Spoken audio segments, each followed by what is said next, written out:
Okay, picking up from where we left off, let's make a slightly more complex example.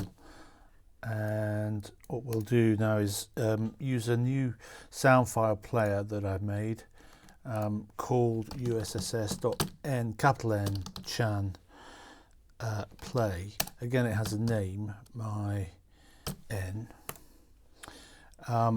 Forgive the colours, but they're the easiest ones to hand, and you'll see there's no inputs or outputs. What you do is you open the file, it looks for how many channels there are, and then you make channel receives, so that's receive, or just R tilde, and then the name, my N dot 1. So it'd be my N dot 1, my N dot 2, my N dot 32 if it was a 32 channel file.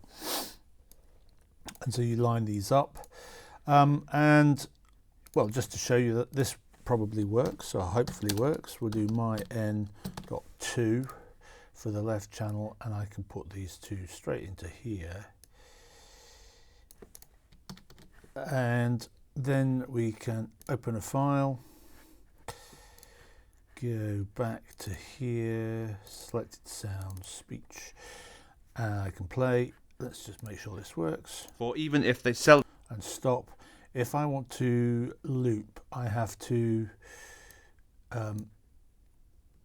select loop and then make the loop connection, because it needs to know how long the sound file actually is. Think brisk and new, not only smart but edifying too. Think brisk and new, not only smart but edifying too. Edifying too. Edifying too. I haven't made a end time, so you can loop different bits, but basically start time and loop seems to work okay.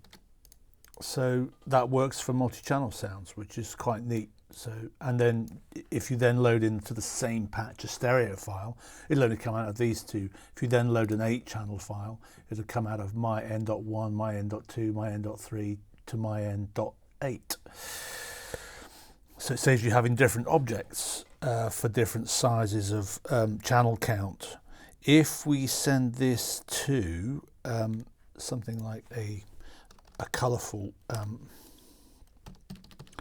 usss.combplay, my CP, this will take two inputs of sustained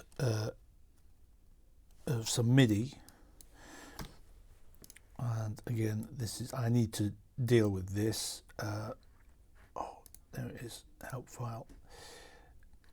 The left two channels are sound and the right is note in, so you don't pack the note in for this one, you just send the note in pitch number and the note in velocity to the right input, and you send your audio input into the comb player.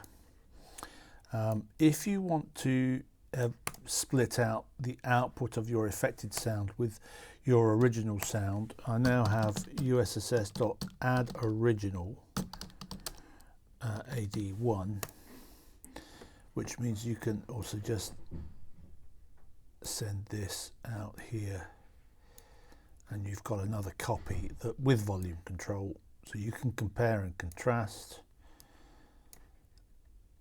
And again, let's just make sure my MIDI is working. I got my MIDI connected to my Fireface. Push play. The original folk go in so much for reading. That seems to work. And then MIDI notes in, so if I push too. For even if they seldom see the best, the worthy folk go in so much for reading. How can we manage something brisk and new, not only smart but edifying too? For even if they seldom see the best, the worthy folk go in so much. How can we manage something brisk and new, not only smart but edifying too? For even if they seldom see the best. So again, with a granulated sound, you could get some nice colours on noise-based materials.